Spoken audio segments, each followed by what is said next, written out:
Sigir, ya'ni buzoq. Vedic nomi sanskritda Vrishabha. Bu burch ikkinchi burch hisoblanadi.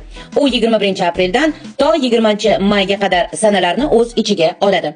Ya'ni shu sanalarda tug'ilganlar ushbu burchga oiddirlar va nafaqat ular, balki ascendenti buzoqda va yoki oyi buzoqda bo'lganlar ham bu burchga oiddirlar. Qaytaraman, bu ma'lumotlar ascendenti buzoqda bo'lganlar uchun 100%, oyi buzoqda bo'lganlar uchun 90% atrofida va 21-apreldan to 20-mayga qadar tug'ilganlar uchun 80% atrofida mos-u xos keladi. Ushbu burch Venera sayyorasi. To'g'rirog'i, Venera sayyorasining ham boshqaruvchisi Shukra tomonidan boshqariladi. Buzoq tabiatdan barqarorlik, sabr-toqat, estetik go'zallik va moddiy farovonlik ramzidir. Xarakter xususiyatlari: barqaror va sabrli. Buzoq vakillari sabrli, qat'iyatli va barqarorlikni qadrlaydigan shaxslardir. Ular o'z maqsadlariga erishishda qat'iy va mustahkam turadilar. Tabiiy go'zallik sevarlar. Estetika, san'at, tabiat va moddiy boyliklarga qiziqadilar. Hayotlarini go'zal va qulay qilib yaratishga intiladilar. Mehnatkash va ishonchli, juda mehnatkash va o'z zimmasidagi vazifalarni mas'uliyat bilan bajaradilar. Ishonchli do'st va hamkor bo'la oladilar agarda istashsa. Sevgi va oilasiga sodiq, oila va yaqinlariga nisbatan juda sodiq va muhabbatli. Ular uchun barqarorlik juda muhimdir. Qattiqqo'l va biroz egiluvchandir.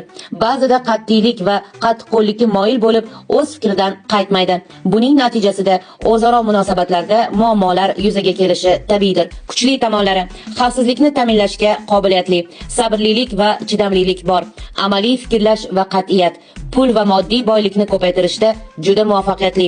Ijobiy ruhiyati va do'stona munosabatlar yaratish qobiliyatidadir. Zaif tomonlari: o'zgarishlarga nisbatan sekin moslashadi. Ba'zan egolikka juda ham moyil va o'z fikrini zo'r berib himoya qilishlari juda kuchli. Haddan tashqari materialistik qarashlarga tushib qolishi mumkin. Qattiqqo'llik va qat'iyat ba'zan muammolarni keltirib chiqaradi. Ayniqsa oilasida va ishida albatta. Buzoq Venera tomonidan, ya'ni Veneraning ham boshqaruvchisi Shukra tomonidan boshqarilganidan keyin u go'zallik, sevgi, san'at va boylik ramzlarini ko'rsatkichidir. Bu burchda tug'ilganlar o'zlari uchun qulay va barqaror hayot qurishni qadrlaydilar. Buzoq inson xaritasining ikkinchi uyi bilan bog'liqdir. Bu material zaruriyatlar, mol-mulk va moddiy boyliklarni ifodalaydi. Ushbu burchda tug'ilganlar barqaror va sodiq tabiati bilan boshqalar orasida e'tibor qozonadi. Buzoq burjiga oid eng mashhur va ahamiyatli afsonalardan biri Yunon mifologiyasidagi Minotauri afsonasidir. Bu afsonaga ko'ra, buzoq koinotda o'ziga xos o'rnini egallaydi. Afsonada Krit orolining otasi Minosning qotilona taqibidan qochishi uchun uni Yupiter, ya'ni Yupiter sayyorasining boshqaruvchisi, Vedic ismi Shukradir. Uni yuqorida ham aytib o'tdim. Mana shu Shukra yerda tug'ilgan avatari Zeus o'zini mo'jizaviy oltin buzoq shaklida yuboradi. Minos esa unga hayratda qoladi va buzoqni o'zining uy hayvoniga aylantiradi. Biroq Minos unga ahd qilganidek bu buzoqni Allohga qurbonga bermaydi. Shuning uchun buzoqning jasadi yovuzlik va fojia manbaiga aylanadi. Bundan keyin bu Minotauri, ya'ni buzoq odam paydo bo'ladi. Bu buzoqning inson qiyofasida yaratilgan mavjudotidir. Mana shunday qilib Minotavrlar vujudga keladi. Bu afsona buzoq burjining koinotdagi o'rnini va uning kuch-qudratini ramziy qiladi. Buzoq burjining kuchi mustahkamlik, barqarorlik, kuchli iroda va tabiat bilan uyg'unlikda namoyon bo'ladi.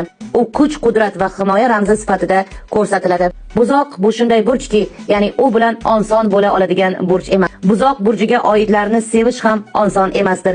Hammasi uning o'jarligidan, ammo u yaxshi sherik bo'la oladi. Ya'ni o'jarlikda bularning oldiga tushadigani yo'q. Shunchalik qaysarki, bir etikka ikki oyog'ini tiqib, bu norma deb turaveradilar. Ammo ular kompromissga borishni yoqtirmaydilar va mabodo ular kimgadir yon bosishsa ham, bu ham albatta ular uchun qadrli insonlarga nisbatan bo'ladi faqatgina. Ya'ni ular hammaga yon bosmaydilar. Nohaq bo'lsalarda, bo'lmasalarda. Yon bosish kam holatda va faqat yaqini deb bilganlar uchun sodir bo'ladi. Ular dramani yoqtirishmaydi.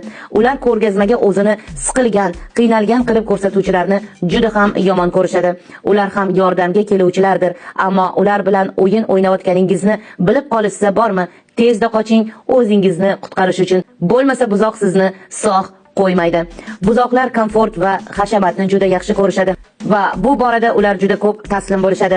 Yaxshi taomlanish, chiroyli kiyimlar, yangi taqinchoqlar va yangi juda ham chiroyli bo'lgan jihozlar va hokazo ularni aslo befarq qoldirmaydi. Ular bunda aslo kam xarj emaslar. Ya'ni go'zallik va komfort va o'ziga yoqqan narsalarda aslo ekonom holatlarni qilishmaydi bu yo'llarda. Albatta, axir Venera energiyasi bilan bog'liqdirlar.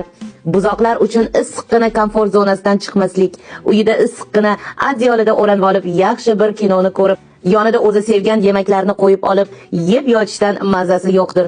Bu ularni albatta xursand va baxtiyor qiladi. Ular ishdan so'ng yana uy ishlarini qilishni xushlamaydilar. Falshlarni farqiga yaxshi borishadi, ya'ni aslni ko'ra olishadi. Buzoqlar ham to'g'ridan to'g'ri yuzga qarab gapirib tashlovchilardir. Ammo ba'zan so'ng o'zlari to'g'ridan to'g'ri gapirib tashlagan gaplari uchun afsuslanib qolish ehtimollari ko'p bo'ladi. Yolg'izlikni yoqtirishmaydi, ammo ishonchsiz sheriklar bilan bo'lgandan ko'ra yolg'izlik afzal deb bilishadi. Ular o'ylovchidir va shoshmaydiganlardandir. Ayniqsa sevgi bobida ular birdan ishonch bildirishmaydi. Shuningdek, ular juda ham rashkchi insonlar, g'azabda qo'rqinchlidirlar, juda kuchli g'azabga qo'nadilar. Ammo romantik insonlar. Buzoqni jahliga tegmang va u sizga qulay, go'zal va romantika ichra yashashni ko'rsatadi. Shunday qilib, buzoq do'stlarim, dunyoni g'azabingiz, o'jarligingiz bilan emas, romantikangiz, go'zallikka shaydoligingiz bilan namuna bo'ling. Odamlar o'zlariga vaqt ajratishni, sokin va xotirjam bo'la olishni, o'ziga eng yaxshisini ravo ko'rishni sizlardan o'rganishsin. Yanada g'oyibona ko'rishguncha do'stlar.